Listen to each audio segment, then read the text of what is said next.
Good morning, viewer. Welcome to our perspective. Here is the breaking news from America. Why America's job market has not imploded? Despite a stock market bounce in October that gave the Dow its biggest monthly gain in more than 45 years, economists are warning that there is a very real danger of recession in the United States. Mortgage rates are at their highest level since 2002. Consumer spending and business investment is falling, and the Federal Reserve is fighting persistent inflation with higher interest rates. But somehow, US labor markets have bucked the trend. The unemployment rate is 3.5%, a 5-decade low. Demand for workers is strong. There are currently 1.7 job vacancies for every unemployment American. We have got all the ingredients for a downturn, and yet companies keep roaring.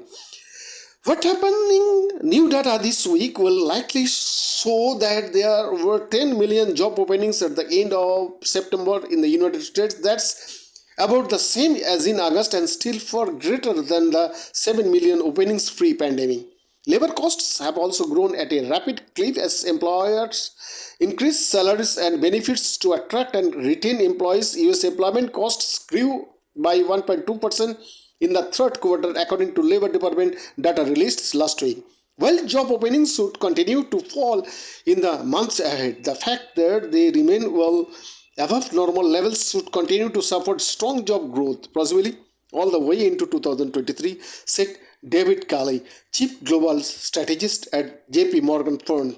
The job market is good for workers, but it is not good for inflation. The mismatch between demand for hires and the supply of workers is keeping wages elevated and protecting Americans from a slowdown, just as the Federal Reserve is working to cool the economy and limit demand. High employment numbers signal to the Fed that they must continue their aggressive rate hike cycle to taper inflation that further increases borrowing costs and slows growth.